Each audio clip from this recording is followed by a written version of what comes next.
नमस्कार दोस्तों, इलेक्ट्रीशियन का एक और बेहतरीन प्रैक्टिस सेट लेकर हम आपके सामने उपस्थित है। यह सेट नंबर 26 है। इसके पहले बहुत सेट करा दिया गया है। आप जाकर सभी सेट को ध्यान से देख लीजिए। एग्जाम के लिए हर एक सेट इंपोर्टेंट होने वाला है, क्योंकि एग्जाम टाइम में लास्ट टाइम में जितना क्वेश्चन आप बनाएंगे उतना आपके लिए बेहतरीन साबित होगा। चलिए क्वेश्चन की तरफ चलते हैं। क्या है पहला क्वेश्चन कि कंपन करने वाली मोटर के दोष का कारण निम्न में से क्या नहीं है। कंपन करने वाली मोटर के दोष का कारण क्या नहीं है। कोई भी मशीन है वह कंपन होगी, तो उस कंपन का कारण क्या नहीं है पूछा है। तो कंपन का कारण क्या नहीं है, यहां दिया है वीक फाउंडेशन। फाउंडेशन मतलब जो बेस आधार होता है ना, वह कमजोर होता है। तो कमजोर रहेगा तो कंपन करेगा। क्या कारण है कंपन नहीं का, तो इससे तो कंपन करेगा, इससे कंपन करेगा। मिस अलाइनमेंट मोटर, तो मिस अलाइनमेंट रहेगा तो इससे भी कंपन करेगा।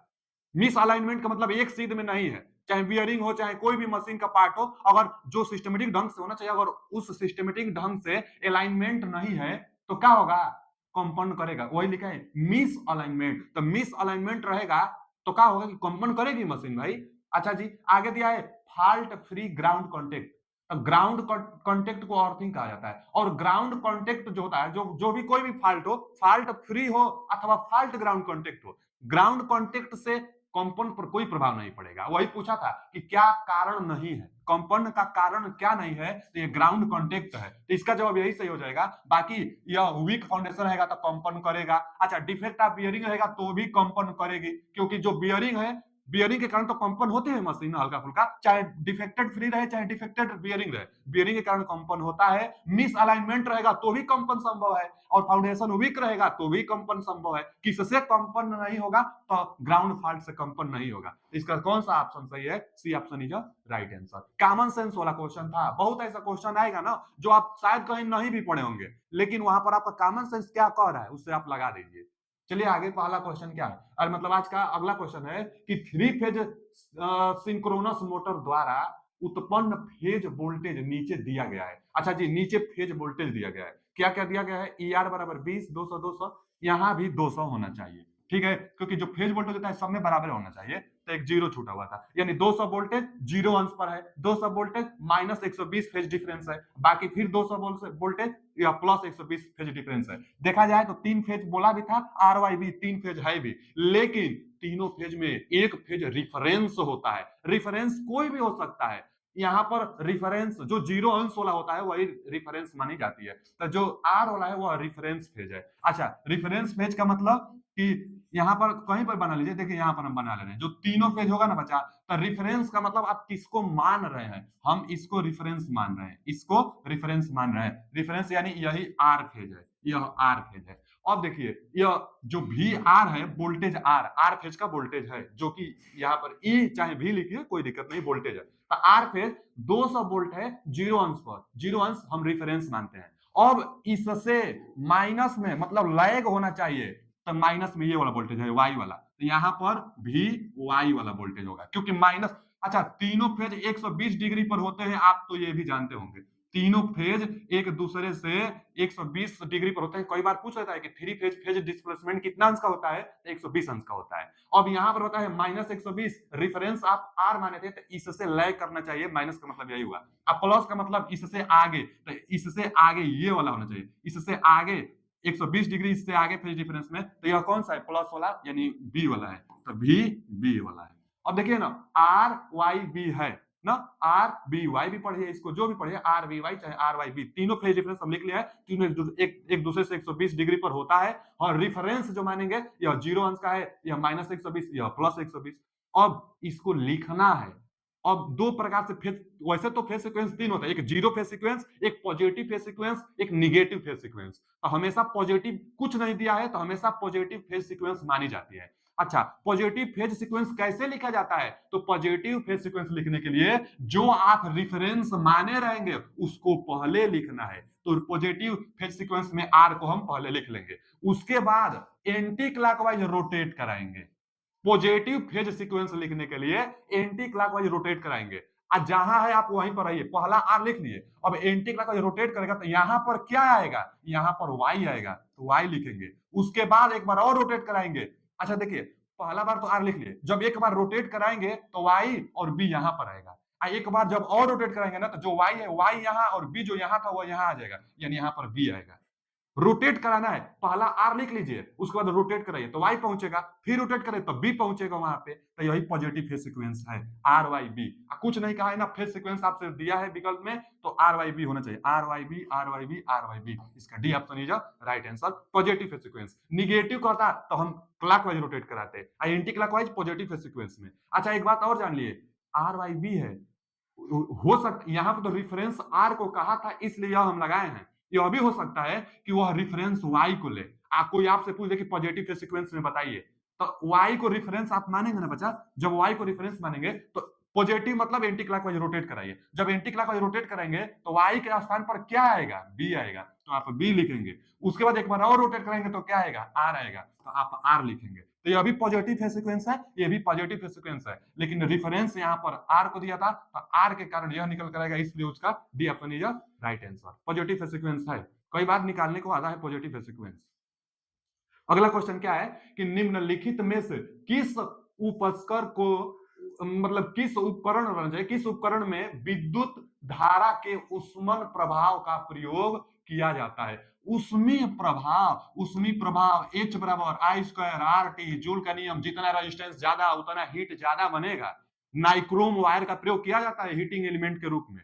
तो हीटिंग प्रभाव पर कौन सा कारण है, इसमें से कौन उष्मीय प्रभाव पर काम करेगा, वही पूछा है। पहला विकल्प क्या दिया है, बिजली का मोटर, ये तो गलत है, उष्मीय इफेक्ट पर पूछा है। ट्रांसफार्मर, ये भी गलत है, ट्रांसफार्मर म्यूचुअल इंडक्टेंस पर काम करेगा।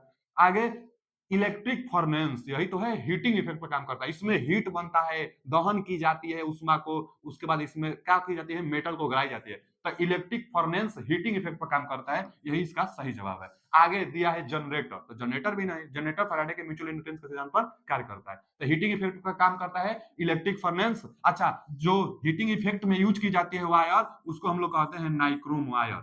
नाइक्रोम वायर का मेल्टिंग पॉइंट थोड़ा ज्यादा होता है, क्योंकि गलाना होता है। कितना होता है इसका मेल्टिंग पॉइंट, 1480 नाइक्रोम वायर का मेल्टिंग पॉइंट होता है, और मैक्सिमम ऑपरेटिंग पॉइंट 1280 होता है, माने 1280 तक काम मैक्सिमम इस पर कराएंगे नाइक्रोम वायर को, लेकिन गल जाएगा, और ज्यादा टेम्परेचर बढ़ाएंगे तो गल ना जाएगा, तो 1480 पर गल जाता है नाइक्रोम। नाइक्रोम जो वायर होता है निकिल प्लस क्रोमियम से मिलकर बनता है। जो निकिल होता है 80% होता है, और जो क्रोमियम होता है 20% होता है। क्वेश्चन भर भर कर पूछता है इससे। तो इलेक्ट्रिक हीटिंग पर काम करेगा, इसका C option is right answer. चलिए आगे चलते हैं।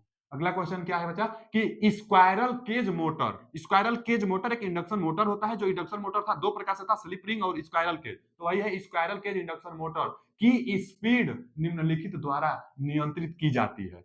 इसका स्पीड किसके द्वारा नियंत्रित की जाती है, थ्योरी में बताया गया स्पीड कंट्रोल के बारे में, आप जाकर पढ़ लीजिए। कोई कोई तो ऐसा स्पीड कंट्रोल होता है जो सिर्फ स्लिप रिंग के लिए प्रयोग किया जाता है, और कोई कोई ऐसा है जो दोनों में, कोई ऐसा मेथड है जो दोनों के लिए, स्क्वायरल केज और स्लिप रिंग दोनों के लिए प्रयोग की जाती है, और कोई ऐसा भी मेथड है जो सिर्फ स्क्वायरल केज के लिए ही प्रयोग की जा सकती है।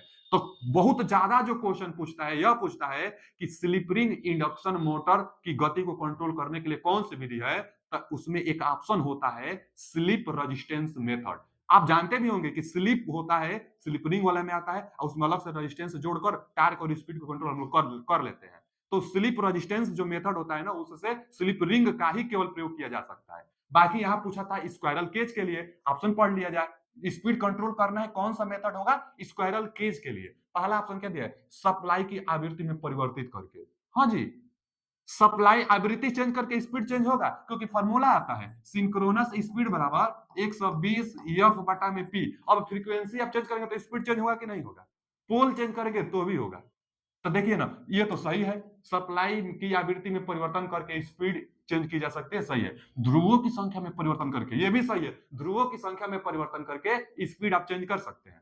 आगे सप्लाई वोल्टेज को घटाकर, ये भी सही है, वोल्टेज कम बेसी होता है तो स्पीड कम बेसी होता है। वोल्टेज कंट्रोल्ड मेथड भी हम बताए थे आपको, तो यहां से वोल्टेज को भी घटाकर स्पीड कंट्रोल किया जा सकता है। इसका मतलब D option is right answer, इसका डी ऑप्शन सही है। स्क्वायरल केज इंडक्शन मोटर के लिए डी ऑप्शन सही है। सभी मेथड है, आप फार्मूला से भी देख सकते हैं। अब वोल्टेज कम बेसी होगा तो स्पीड तो कम बेसी होगा ही।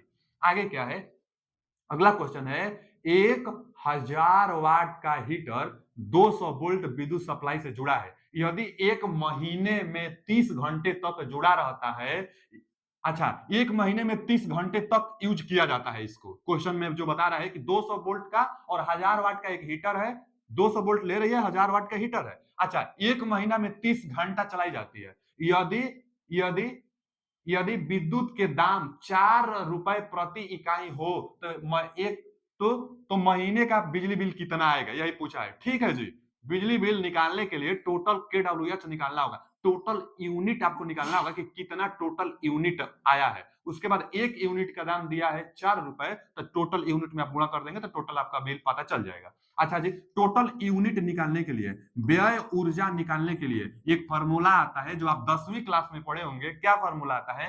वाट गुणे घंटा। वाट गुणे घंटा मतलब टाइम, वाट गुणे घंटा गुणे दिन बटा में 1000। बस यही यूनिट में निकल कर आता है। दिखाई दे रहा है ना, ये यूनिट में निकल कर आता है। तो वाट गुणे घंटा गुणे दिन बटा में 1000।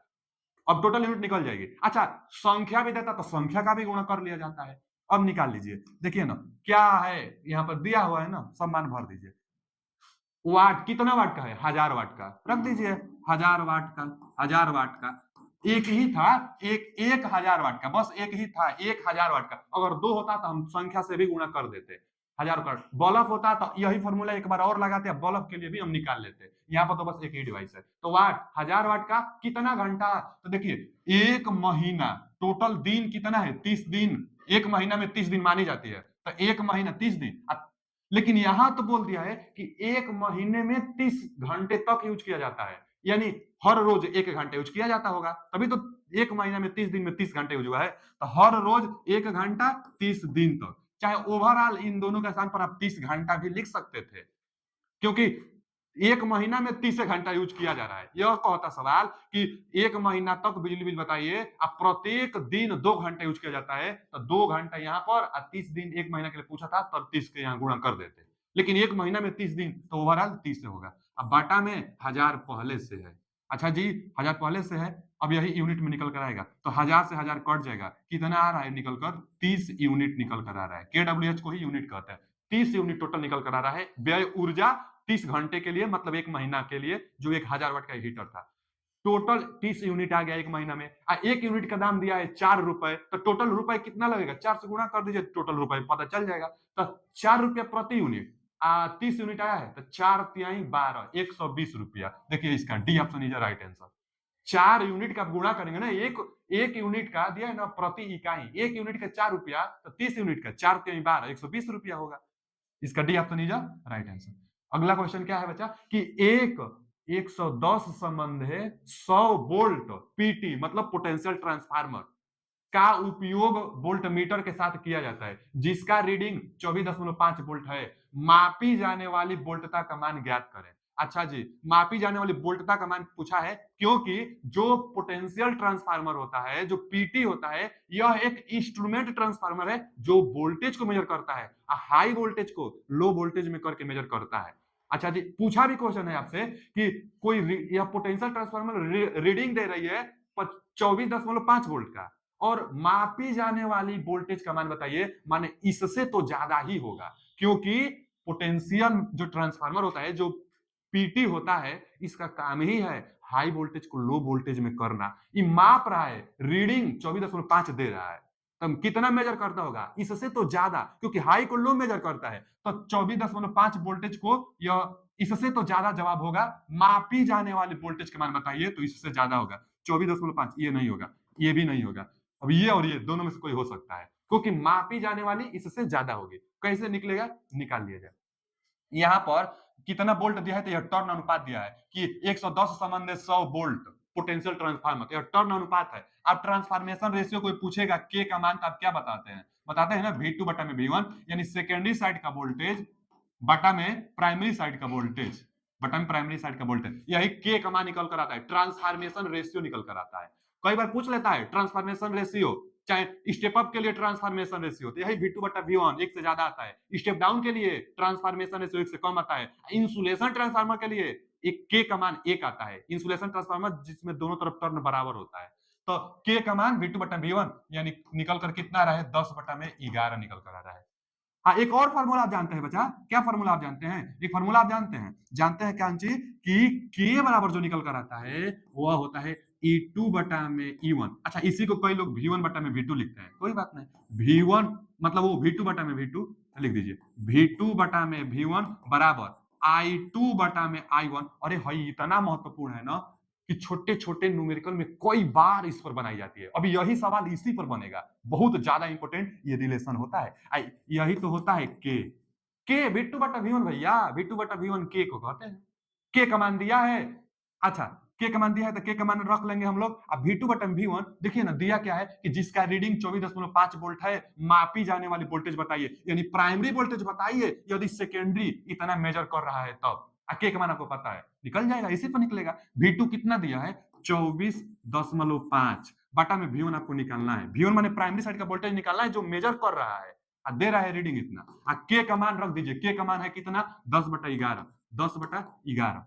इसी को तो हल करना है। इसको हल करेंगे तो V1 निकालने के लिए क्या आएगा, देखिए पहले V1 निकालने के लिए ना इसको इसमें गुणा करिए और 10 से भाग दीजिए तो V1। समझ में आ रहा है? तीसरा तीसरी गुणा करेंगे तो 24.5 में 11 से गुणा और 10 इसके बटा में V1 हो जाता है, V1 का मान निकल कर आ जाएगा। कैलकुलेशन एकदम सिंपल है, कैलकुलेशन करिए कि इसका कैलकुलेशन किया जाए। इसका कैलकुलेशन करेंगे तो क्या आएगा, देखिए यहां से करिए 24.5 में 11 से गुणा और 10 को बटा में, आप V1 इधर भेज दीजिए। एकदम सिंपल है ना, V1 उधर गया, ये इधर आकर उलट गया, 11/10 हो गया, 11/10 हो गया। V1 का मान निकल जाएगा, यही पूछा था आपसे। तो क्या करिए, पहले 11 से गुणा करिए, जीरो है ना एक, तो 1 दशमलव और बढ़ जाएगा। तब बताइए 11 से गुणा करिए, इसमें 11 से करेंगे तो 11 पाँचे 55, 11 पाँचे 55, और फिर 11 चौका 44 और 5, 44 5 49, हाथ में लगा 4, 11 दूना के 22 और 4 26, 22 4 26। अच्छा, एक अंक पर पहले से है, एक अभी जीरो है तो एक और बढ़ाएगा, यानी 2 अंक पर, तो 26.95 वोल्टेज जवाब आना चाहिए। V1 का मान 26.95 voltage, 26.95 voltage. C option is right answer. बहुत बहुत इंपॉर्टेंट यह क्वेश्चन था, बस छोटा सा बस ध्यान देना है आपको, बाकी तो क्वेश्चन आप बना ही लेंगे। तो इसका कौन सा जवाब होगा बच्चा, C option is right answer, 26.95 voltage सही इसका जवाब है। चलिए आगे चलते हैं, अगला क्वेश्चन क्या है, अगला क्वेश्चन है मेगर। बाप रे, मेगर बहुत इंपॉर्टेंट एक इलेक्ट्रिकल इंस्ट्रूमेंट होता है। मेगर क्या होता है, मेगर केबल का इंसुलेशन प्रतिरोध मेजर करता है, जो मेगा ओम में रीडिंग देता है। मेगर दो प्रकार से होता है, एक तो डिजिटल भी आ गई है और जो इलेक्ट्रॉनिक्स कहते हैं, और एक हस्तचलित होता है। हस्तचलित जो होता है 160 आरपीएम पर रोटेट लगभग में कराई जाती है, ताकि मेगर अच्छा से इंसुलेशन को मेजर कर सके। और मेगर वोल्टेज भी उत्पन्न करता है, 500 वोल्ट मेगर अपने अंदर वोल्टेज बना लेता है, उसके बाद रीडिंग वो पढ़ता है अपने अंदर ही, 500 वोल्टेज मेगर बना लेता है। अच्छा जी, तो मेगर मेगा ओम में इंसुलेशन प्रतिरोध मापता है, जो इसका रीडिंग होता है। देखिए ना, मेगर एक इंस्ट्रूमेंट है।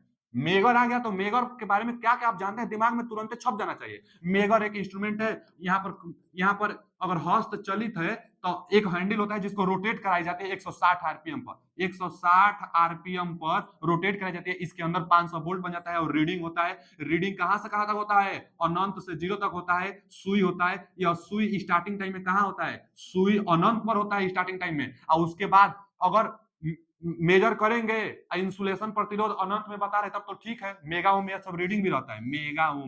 मेगा ओम में सारा रीडिंग रहता है, जीरो से लेकर अनंत तक रीडिंग रहता है, मेगा ओम में रीडिंग रहता है। कहीं शॉर्ट सर्किट है, चाहे रेजिस्टेंस बहुत कम है, तो तुरंत सुई जीरो के आसपास जाने लगती है। जीरो के आसपास जाएगी तो शॉर्ट सर्किट है, क्योंकि करंट उसमें प्रवाहित होगी। अब कैसे सुई इधर आ जाता है, करंट जाएगी कि नहीं जाएगी, शॉर्ट सर्किट है कि नहीं है, ओपन सर्किट है कि नहीं, ओपन सर्किट है तो अनंत के आसपास सुई रहेगी। तो इसके अंदर एक वोल्टेज बनता है, मेगर कितना वोल्टेज, 500 वोल्टेज तक इसके अंदर इंड्यूज हो जाती है। जनरेटर भी इसमें लगा रहता है जो वोल्टेज को इंड्यूस कराता है। तो हस्तचलित भी आता है, और अब तो इलेक्ट्रॉनिक आ गई है, बस एक सुई उस पर होता है, सुई को नॉब करेंगे, मतलब एक स्विच होता है, स्विच को नॉब करेंगे ना, दबाएंगे स्विच को, तो सुई अगर जाना जिधर जाएगा उधर चला जाएगा। शॉर्ट सर्किट है तो जाएगा उधर, नहीं ओपन है तो इधर अनंत में मेगा ओम देगा रीडिंग। तो मेगर होता है जो इंसुलेशन प्रतिरोध को मेगा ओम में मेजर करता है। मेगर के डायल पर चिन्हित की हुई माप श्रेणी होती है। अरे दादा, मेगर पर डायल की हुई चिन्ह कहां तक होती है, वही पूछा है कि चिन्हित की हुई माप श्रेणी कहां तक होता है, तो जीरो से अनंत तक होता है। अनंतस्त से 100 मेगा ओम गलत, शून्य से अनंतस्त ये भी गलत, शून्य से 100 नहीं, ये भी गलत। अनंत से शून्य, ये सही है। अनंत से शून्य होता है स्टार्टिंग। कोई बार तो ये भी पूछ लेता है स्टार्टिंग में सुई, मेगर में स्टार्टिंग टाइम में सुई कहां होता है? अनंत पर होता है। तो इसीलिए इसको कहेंगे हम लोग स्टार्टिंग में जब अनंत पर है तो इसीलिए कहेंगे अनंत से शून्य तक रीडिंग होता है। इसमें एक ऑप्शन है शून्य से अनंत, शून्य से फ्रॉम जीरो टू इंफिनिटी। तो जो जीरो से इंफिनिटी नहीं कहेंगे। और दूसरा कोई इंस्ट्रूमेंट होता है ना, जैसे मान लीजिए कोई वोल्ट मीटर है, तो वोल्ट मीटर में जीरो होता है, 1 2 3 4 10। तो पहले स्टार्टिंग में जीरो पर होता है, उसके बाद जैसे जैसे रीडिंग बढ़ता है तो आगे बढ़ता है। तो इसका रीडिंग बताते हैं हम लोग कि जीरो से भैया 25 मिली वोल्ट है। तो जीरो से बताते हैं क्योंकि स्टार्टिंग में जीरो पर होता है, लेकिन मेगर में स्टार्टिंग में सुई अनंत पर होता है, इसलिए इसका रीडिंग अनंत से जीरो बताएंगे। तो इसका कौन सा option? D option is right answer. Mega ohm में मेगर मेजर करता है। अगला क्वेश्चन क्या है?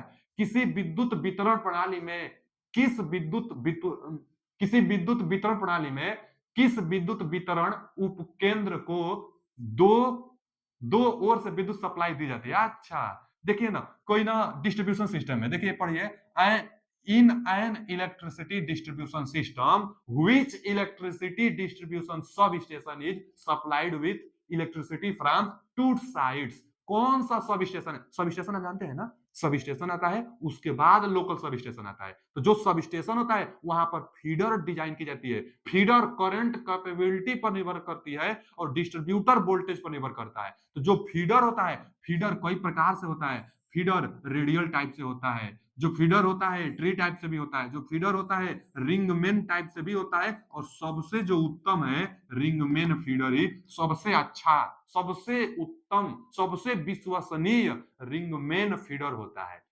फीडर जहां से सप्लाई बांटी जानी है, जहां से सप्लाई विभिन्न इलाकों में दी जानी है, उसी को फीडर कहते हैं। रिंग मेन जो फीडर होता है यह रिंग टाइप का होता है, और इस पर सब स्टेशन कई कई रहता है। एक यहां से सब स्टेशन बना रहेगा, एक मान लीजिए इधर से सब स्टेशन रहेगा, और मान लीजिए इधर से बांटना है, इधर से बांटना है, किधर से भी बांट दीजिए आप, दो सब स्टेशन जुड़ा रहेगा। दोनों सब स्टेशन को जोड़ने को इंटरकनेक्टिंग कहते हैं। दो सब स्टेशन को एक रिंग मेन फीडर से जोड़ने को इंटरकनेक्टिंग कहते हैं। और यहीं से जो रिंग मेन फीडर है, यहीं से सप्लाई आप, एक मान लीजिए कोई उधर का इलाका है, कोई इधर का इलाका है, कोई इधर का इलाका है, जिधर आपको सप्लाई भेजना है इसी रिंग मेन फीडर से आप सप्लाई भेज दीजिए। लेकिन यह रिंग मेन फीडर पर सप्लाई कहां से आ रहा है? तो सब स्टेशन S1 से, सब स्टेशन S2 से आ रहा है। अच्छा, इसमें दो-दो सब स्टेशन होने का फायदा है कि मान लीजिए ना कि 2 एरिया बाँट देंगे। मान लीजिए 2 एरिया बाँट देंगे। अब कुछ कुछ समय तक यह जो है इतना एरिया को संभाल रहा है, सप्लाई दे रहा है, इतना एरिया को यह सब स्टेशन संभाल रहा है। लेकिन कभी एक सब स्टेशन खराब हो जाता है तो इसका सप्लाई ब्रेक करके यही सब स्टेशन सबको संभालेगा, सबको दे देगा। तो दो-दो तरफ से इस पर सप्लाई देने की व्यवस्था होती है, और विश्वसनीय इसलिए है ताकि कोई भी सब स्टेशन अगर खराब हो जाता है तो एक सब स्टेशन इसको कुछ समय तक संभाल कर रखेगा। सप्लाई ज्यादा दिन तक बाधित नहीं रहेगी, दो-दो सब स्टेशन होने के कारण। दो-दो तरफ से सप्लाई भी दी जाती है। तो वही पूछा है कि किस विद्युत वितरण में विद्युत वितरण उपकेंद्र माने जो सब स्टेशन होते हैं, दो ओर से विद्युत आपूर्ति की जाती है, इसी में होता है रिंगमेन मेडर, जो रिंगमेन जो फीडर होता है, इसी में दो-दो तरफ से सप्लाई दी जाती है। तो रिंगमेन में रेडियल में एक तरफ से दी जाती है, रेडियल में सिर्फ एक तरफ से दी जाती है, दो तरफ से नहीं दी जा सकती है। इसमें वोल्टेज ड्रॉप भी बहुत ज्यादा होता है। रिंगमेन जो होता है इसमें वोल्टेज ड्रॉप बहुत कम होता है, वोल्टेज ड्रॉप बहुत कम, सबसे अच्छा यही होता है। तो रेडियल में वोल्टेज ड्रॉप भी ज्यादा, एक ही तरफ दी जाती है। रिंग सिस्टम ये सही है। रिंग सिस्टम, जो रिंग सिस्टम होता है फीडर प्रणाली का, यह सबसे उत्तम है। वोल्टेज ड्रॉप कम, दो-दो तरफ से सप्लाई, वही पूछा था, दो ओर से सप्लाई दी जाती है रिंग मेन में। अच्छा, आगे दिया इंटरकनेक्टेड, अरे जोड़ने की व्यवस्था को इंटरकनेक्टेड कहते हैं। लेकिन रिंग रिंग सिस्टम जो है, रिंग प्रणाली जो है, यही होता है फीडर का सब स्टेशन। तो इसका B option is right answer. Interconnected बता दिया, नॉन ऑफ दिस तो होगा नहीं ऑप्शन। तो इसका कौन सा ऑप्शन सही है? B option is right answer. अगला क्वेश्चन क्या है कि 400 एम्पियर धारा वहन करने क्षमता की सिरोपरि बस बार रिक्त स्थान लंबाई होती है। यह तो फिक्स डाटा है। 400 एम्पियर की अगर धारा है तो बस बार कितना लंबाई तक बनाई जाती है? तो 2.44 मीटर, यह मीटर है, ध्यान दीजिएगा। कैपिटल में एम लिख दिया है, स्मॉल एम इसको लिखना चाहिए, स्मॉल एम इसको लिखना चाहिए, स्मॉल एम लिखना चाहिए। मीटर है ना, तो 2.44 मीटर 400 एम्पियर बस बार। और रही बात बस बार क्या होता है, बस बार एक कापर अथवा एल्युमिनियम की धातु की पट्टी होती है। बस बार एक धातु की पट्टी होती है जिससे सप्लाई दी जाती है। इसी पर नट बोल्ट से आप देखे होंगे बच्चा, इसी पर नट बोल्ट से कसा जाता है और सप्लाई जिसको देना होता है दी जाती है। तो जो यह है ना, यही क्या है, यही बस बार है, बस बार। तो बस बार एक कापर अथवा एल्युमिनियम का, कापर अथवा एल्युमिनियम, कापर अथवा एल्युमिनियम का एक धातु का पट्टी होता है जिसको बस बार कहते हैं, और यह 2.44 मीटर लंबा और रहेगा। तो मैक्सिमम करंट 400 एम्पियर तक भी सहन कर सकता है। मतलब बस बार कोई पूछेगा तो बताएंगे हाई वोल्टेज को ट्रांसमिट करने के लिए बस बार का प्रयोग किया जाता है। माने हाई वोल्टेज इससे जोड़ दीजिए, इससे सप्लाई किसी दूसरे जगह तक दी जाती है। तो हाई करंट को, हाई अमाउंट में करंट को डिस्ट्रीब्यूट करने के लिए बस बार का प्रयोग किया जाता है। कापर अथवा एल्युमिनियम का बनाई जाती है। तो बस बार 400 एम्पियर तक, लंबाई कितना 2.44 मीटर तक हम लोग ले लेंगे। अगला क्वेश्चन क्या है, एमसीसीबी है। अच्छा जी, फुल फॉर्म पूछा है। देखिए दो चीज होता है, एक तो होता है एमसीबी, अगला आता है एमसीसीबी। यह भी सर्किट ब्रेकर है और यह भी सर्किट ब्रेकर है, लेकिन मिनिएचर सर्किट ब्रेकर जो घरों में ज्यादातर प्रयोग की जाती है, सब स्टेशन पर प्रयोग की जाने वाली मोल्डेड केस सर्किट ब्रेकर है। तो moulded case circuit breaker, MCB को मोल्डेड केस सर्किट ब्रेकर, पहला ही ऑप्शन सही है, मोल्डेड केस सर्किट ब्रेकर। आगे देख लेंगे, मेन तो होता नहीं है, मेन नहीं होगा। Moulded case circuit breaker MCCB का फुल फॉर्म है। इसकी रेटिंग बहुत ज्यादा होती है। इसका रेटिंग तो कितना, मान लीजिए 20 एम्पियर से मैक्सिमम 80 से 100 एम्पियर तक, 100 एम्पियर तक होता है। इसका 2500 एम्पियर तक भी आ रहा है, 2500 एम्पियर तक आ रहा है। तो इस बहुत रेटिंग ज्यादा, तभी तो कंपनियों में इसका प्रयोग किया जा रहा है मोल्डेड के सर्किट ब्रेकर का। एक आता है ELCB, ELCB, ELCB earth leakage circuit breaker. Earth में जो लीकेज करंट होगी उसके लिए इसका प्रयोग किया जाता है, अर्थ लीकेज सर्किट ब्रेकर जो अर्थ वायर में किया जाता है। तो मोल्डेड के सर्किट ब्रेकर जो कि हाई रेटिंग तक होता है, 2500 एम्पियर तक का रेटिंग में आ रहा है मोल्डेड के सर्किट ब्रेकर। इसका भी फुल फॉर्म पूछता है तो मिनिएचर सर्किट ब्रेकर होता है और उसका अर्थ लीकेज सर्किट ब्रेकर। अगला क्वेश्चन क्या है कि सड़क के किनारे किनारे केबल के लिए एक खाई खोदी जाती है। हाँ, आप भी देखेंगे आपके गांव शहर में जो सड़क होता है ना, उसके किनारे से गड्ढा खोद दिया जाता है। अब तो गड्ढा पाइपलाइन के लिए भी खोदा जा रहा है, लेकिन केबल बिछाने के लिए भी गड्ढा खोदी जाती है। वही गड्ढा के बारे में पूछ रहा है कि सड़क के किनारे किनारे केबल बिछाने के लिए एक खाई खोदी जाती है जिसकी अनुप्रस्थ काट का क्षेत्रफल, जो गड्ढा खोदा जाता है वो कितना उसका क्षेत्रफल होता है। तो देखिए, गड्ढा खोद कर उसमें केबल बिछाई जाती है। केबल बिछाने की भी 2-3 विधि है, जिसमें एक डायरेक्ट लेइंग विधि जो होती है उसके लिए 35 से 45 से लिख दिया जाए, 45 सेमी से 1.5 मीटर तक इतना एरिया होता है। इतना एरिया इसको मीटर में 1.5 मीटर और 45 सेमी, तो 45 सेमी चौड़ाई और लंबाई 1.5 मीटर तक गड्ढा खोद कर और डायरेक्ट लेइंग की जाती है और इसमें बालू डाल जाती है। गड्ढा 1.5 मीटर गहरा है ना, तो 1 चौड़ाई इतना होनी चाहिए, 45 सेमी चौड़ाई होनी चाहिए, मैंने पतला में एकदम।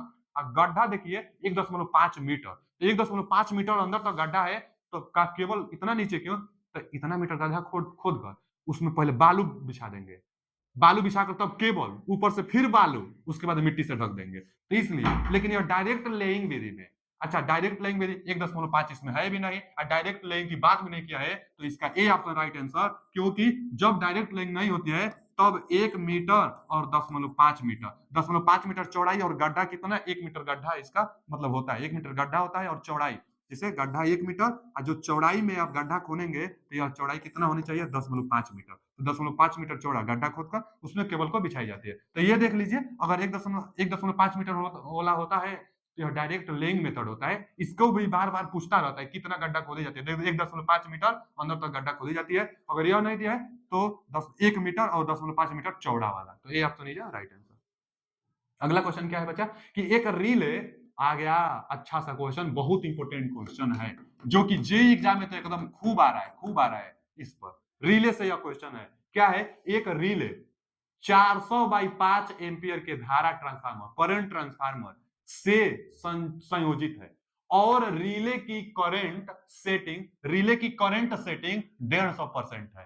प्राथमिक जो फॉल्ट करंट है वह 2400 एम्पियर के लिए आवश्यक प्लग सेटिंग मल्टीप्लायर बताइए। प्लग सेटिंग मल्टीप्लायर पूछा है।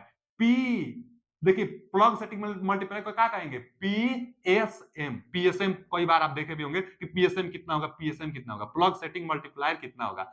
और किससे है तो रिले से क्वेश्चन है। देखिए रिले से जब भी क्वेश्चन बनेगा न्यूमेरिकल तो सिर्फ दो चीज बन सकता है, रिले से न्यूमेरिकल बनेगा तो सिर्फ दो चीज, हम दोनों फार्मूला को लिख दे रहे हैं जो दोनों फार्मूला पूछ सकता है आपसे। रिले से न्यूमेरिकल बनेगा तो दो फार्मूला बहुत ज्यादा बनाता है, कौन कौन, एक आएगा pickup current, pickup current, pickup current. अच्छा जी, पिकअप करंट क्या होता है तो देखिए पिकअप करंट निकालने के लिए पहले तो इसको आई पी के से हम लोग डिनोट करते हैं। अब पिकअप करंट निकालने के लिए क्या की जाती है, percentage setting, percentage setting of relay, percentage setting.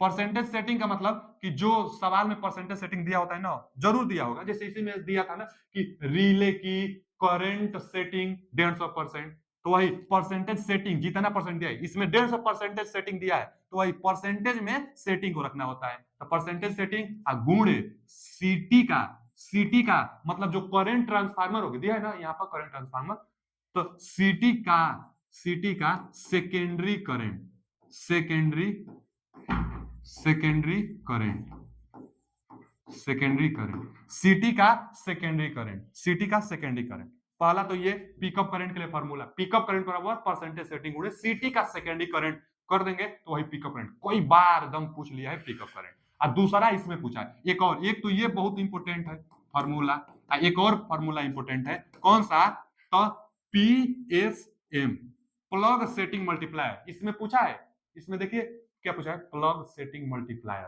PSM कहा जाता है प्लग सेटिंग मल्टीप्लायर। तब प्लग सेटिंग मल्टीप्लायर के लिए फॉर्मूला क्या आता है, इसको हम यहां लिख दे रहे हैं प्लग सेटिंग मल्टीप्लायर के लिए। तब इसको पीएसएम कही जाती है, इसका full form plug setting multiplier होता है। इसको निकालने के लिए फॉल्ट करंट ऊपर रखा जाता है, आईएफ, फॉल्ट करंट ऊपर, फॉल्ट करंट ऊपर, और नीचे क्या रखा जाता है, पिकअप करंट, आई पी के, पिकअप करंट गुणे, गुणे सीटी का मतलब करंट जो ट्रांसफार्मर है उसका रेशियो, तो सीटी रेशियो, करंट ट्रांसफार्मर रेशियो, यही फॉर्मूला है, यही पूछा भी है आपसे, यह पूछ सकता है, पिकअप करंट कई बार पूछ सकता है और नहीं तो पीएसएम पूछ सकता है। तो फॉल्ट करंट बटा में पिकअप करंट गुणे सीटी रेशियो, करंट ट्रांसफार्मर रेशियो। अब यही पूछा है ना, मान भरा जाए इस पर और लगाई जाए। चलिए फॉल्ट करंट क्वेश्चन में दिया है, एक रील है, यह 400 बाई 5 एम्पियर के धारा, यह तो सीटी रेशियो दिया है, सीटी रेशियो प्राइमरी बाई सेकेंडरी होता भी है, सीटी रेशियो क्या होता है, प्राइमरी बाई सेकेंडरी, तो यह भी दिया है, यहां रख देंगे। आगे धारा ट्रांसफार्मर है और रिले की करंट सेटिंग 150% है, तो करंट सेटिंग पिकअप करंट निकालने के लिए, क्योंकि पिकअप करंट यहां पर रखना होता है, तो निकाल लीजिए कितना है 150% है, तो 150 बटा में 100 गुणे सीटी का सेकेंडरी साइड, सीटी का सेकेंडरी साइड 5 एम्पियर है, तो यहां पर 5 एम्पियर रख देंगे, सेकेंडरी साइड 5 एम्पियर है ना, ये देख लीजिए यहाँ पर सेकेंडरी साइड 5 एम्पियर है तो 5 रख लेंगे, और परसेंटेज सेटिंग दिया है कि करंट सेटिंग 150% है तो हम 150% रख लेंगे। अब यहाँ से कटाइए, एक जीरो से एक जीरो कट जाएगा, और अगर इसको करेंगे तो 15 5 75 बटा में 10, क्या आ रहा है 75 बटा में 10, यहाँ से 15 5 75 बटा में 10, पिकअप करंट भी रख देंगे। फॉल्ट करंट दिया है कि प्राथमिक फॉल्ट करंट 2400 एम्पियर, रख दीजिए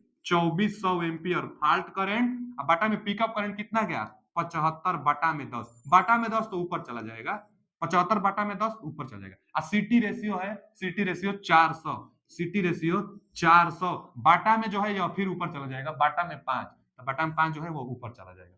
अच्छा जी, इसको कैलकुलेशन किया जाए, इसको कैलकुलेशन करेंगे तो देखिए कितना आ रहा है, इसका कैलकुलेशन करेंगे, इसका कैलकुलेशन करेंगे तो अब कटाइए, पहले तो यह 2 जीरो से यह 2 जीरो को कटा दीजिए, 5 से कटाइए 15 पचे 75, 15, 4 से कटाइए, यह है ना 4, 4 छक्का 24, बस 6 बचा है और ऊपर 10, यानी 60 बटा में 15 बचा है, 60 बटा में 15, अब 15 चौका 60, 4 आ रहा है, पीएसएम 4 आ रहा है, इसका B option is right answer, B आपने right answer. Plug setting multiply, बस फार्मूला आप जानेंगे लगा लेंगे बच्चा, 15 चौका 60 आ रहा है, बस फार्मूला फॉल्ट करंट ऊपर, पिकअप करंट गुणे सीटी रेशियो, सीटी रेशियो देगा, पिकअप करंट यहां से निकाल लेंगे, परसेंटेज सेटिंग देगा और सेकेंडरी साइड का करंट देगा, वहां से निकाल लेंगे, आप बना लेंगे, एकदम आसान है क्वेश्चन, बहुत बहुत इंपोर्टेंट यह था। रिले से, रिले से इससे बाहर कोई न्यूमेरिकल नहीं बनेगा, न्यूमेरिकल बस यही दो फार्मूला ही है जिससे न्यूमेरिकल बनता है, नहीं तो बाकी सब सब्जेक्टिव बनता है, तो न्यूमेरिकल भी आप बना लेंगे, इसका B option is right answer. चलिए आगे चलते हैं, अगला क्वेश्चन क्या है,